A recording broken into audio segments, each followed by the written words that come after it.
welcome back. Today, we're diving into something every teenager deals with friendship. Before that, my name is Ilan. I'm Keisya. I'm Tias. I'm Keandra.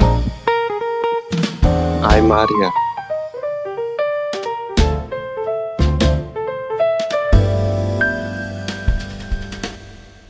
Friendship.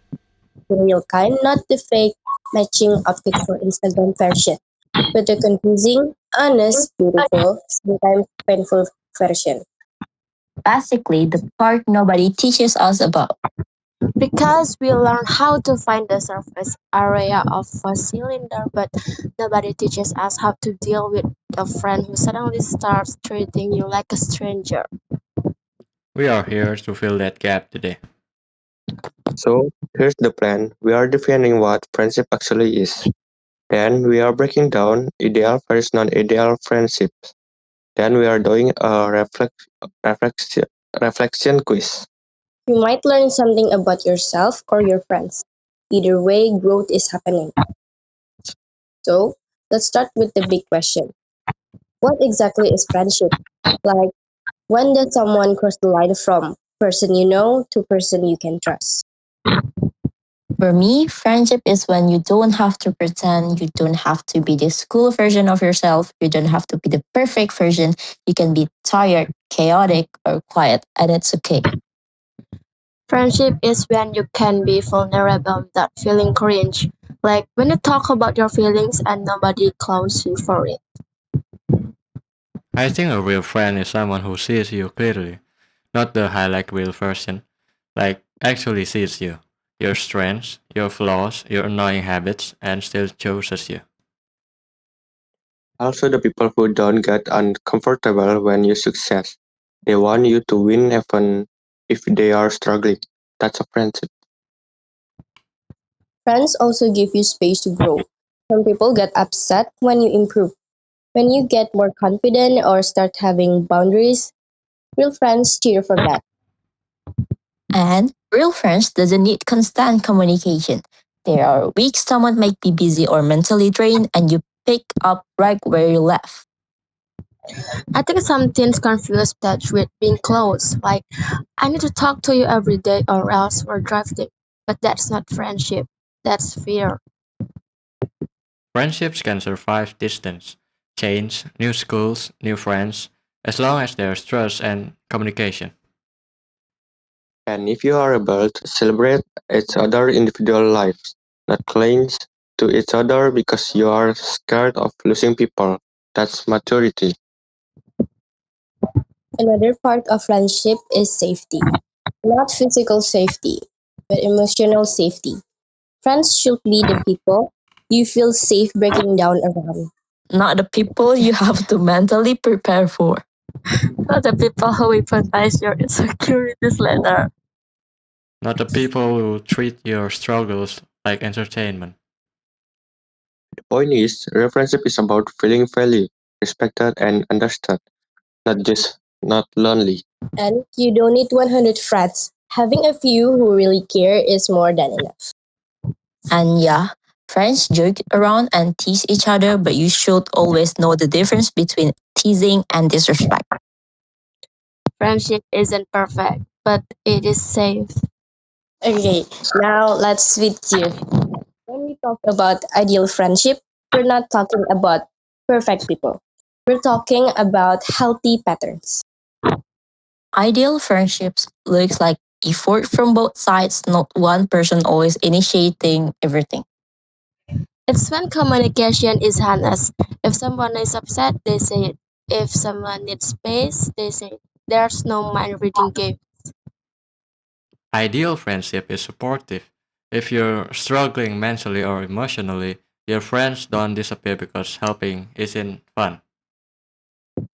Ideal friendship respect boundaries. If you are tired, overwhelmed, or busy, your friends get it.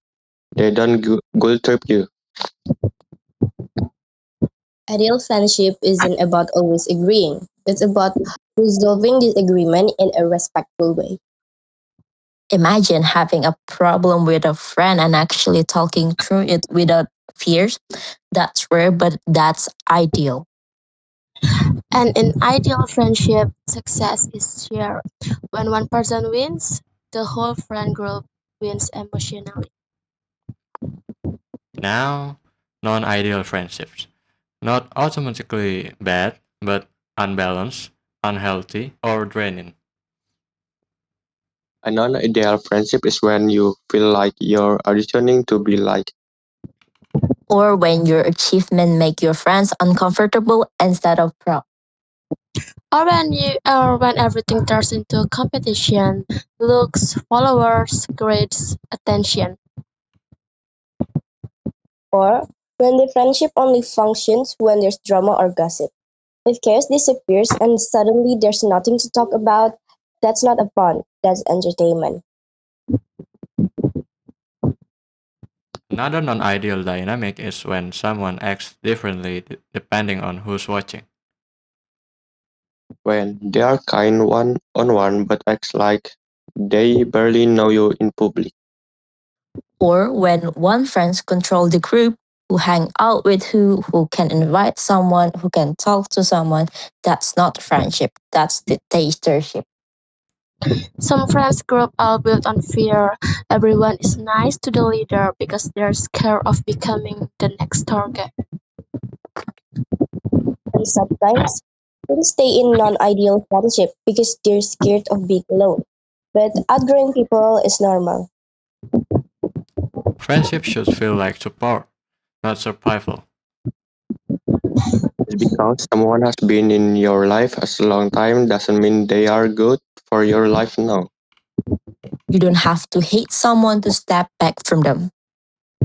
People change. We're allowed to make space for healthier connection. Real friends don't disappear when you grow, they grow with you. Okay, now quick Yeah. reflection quiz to wrap up. No pressure, just honestly with yourself. So, question one. Do your closest friends like the real you or the version that performs confidence to seem cool? My closest friends like the real me.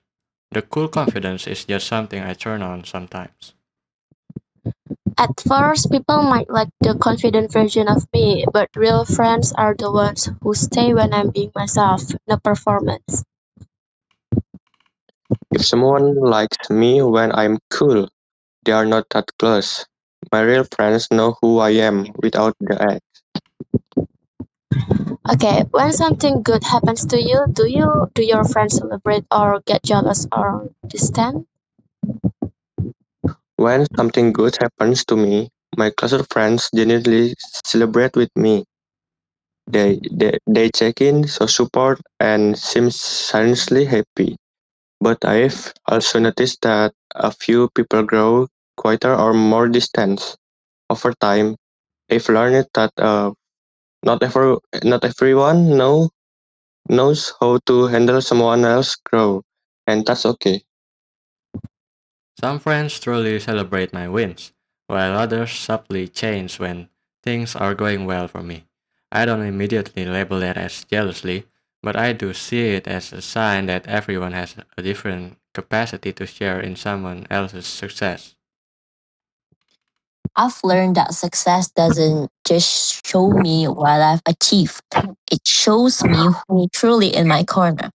The right friends celebrate your wins without comparison. And when the others feel uncomfortable, they that says more about where they are in their own journey than about. After hanging out with your friends, do you feel safe and recharged or overwhelmed and anxious? For me, after spending my time with my closest friends, I usually feel safe and emotionally recharged.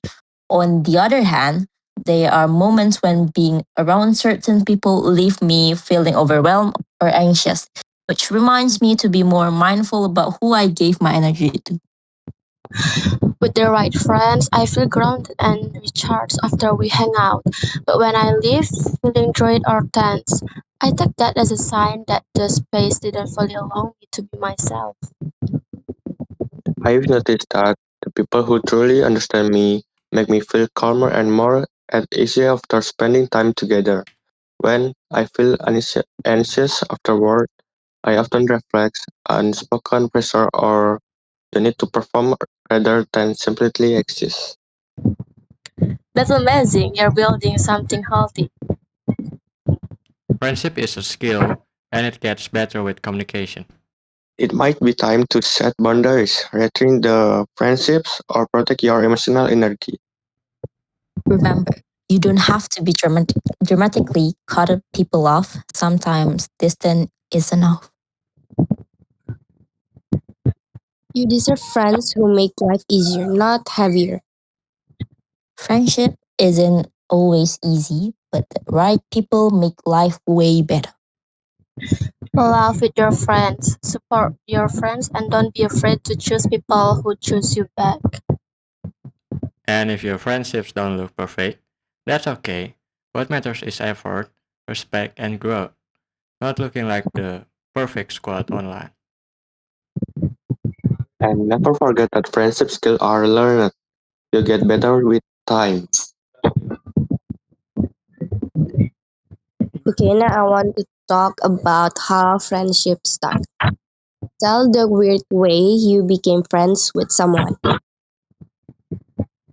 I sneezed so loudly that someone's dropped their lunch tray. Instant friendship. People just stand near me and never leave.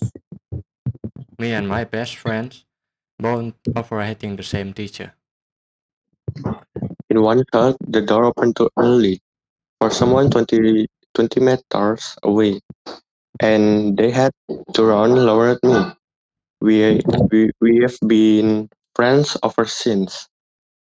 Okay, now friendship green flags. Green flags in friendships. They ask if you ate. They send meme that match your personality. They respect your boundaries. Like, no, I don't want to go outside. And they're like, okay, let's rot inside together. They remember tiny things you said years ago. And they don't judge your chaos. We judge, we just don't leave. Red flags. Let the trauma speak. I'm not gossiping, I'm just warning you. No, you're gossiping.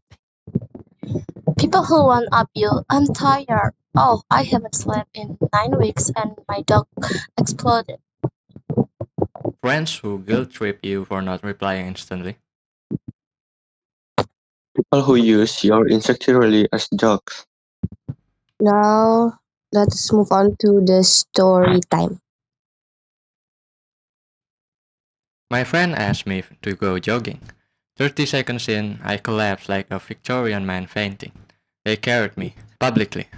I whispered, tell my story. You have the physical ability of a cardboard. My friend dragged me to a party. I spent the whole night petting the host cat. Everyone thought I was mysterious. No, I just had socializing. So my friends dared me to flirt with a barista. I said, hi, I'd like a latte with your number on the side. The barista said, um, this is McDonald's. I left the country emotionally. I will delete myself. I waved at someone because I thought they waved at me, but they were having at their dog. I go out waved by a dog. Embarrassing. Need spiritual protection. My friends told me I could clear a bush. I jumped. I did not clear the bush. I rolled bounce into the grass like a discounted action figure. I wish I saw that in HD. Okay. More question. What weird habit do your friends tolerate? I ate their food without permission. I disappear for 3 days, then return like nothing happened. I overshare dramatically at 2 a.m. I panic when ordering food and make my friends order for me. You once ordered the usual at a restaurant you never been to. Okay, now, serious quote for 60 seconds. Why are friends important? They help you survive life without crying alone. They hype you up when you forget your worth. They make the world less scary. They accept you even when you're weird or annoying or stupid. Looking at myself. Friends make life bearable and chaotic and fun. Alright. Any final friendship advice? If they don't laugh at your memes, leave them immediately. If they make you feel drained, it's not friendship, it's emotional taxes. Choose friends who clap when you succeed. And hug you when life sucks. Okay, this has been the chaotic table. Remember, friends are the family you choose and sometimes regret, but still keep anyway. Bye. Bye.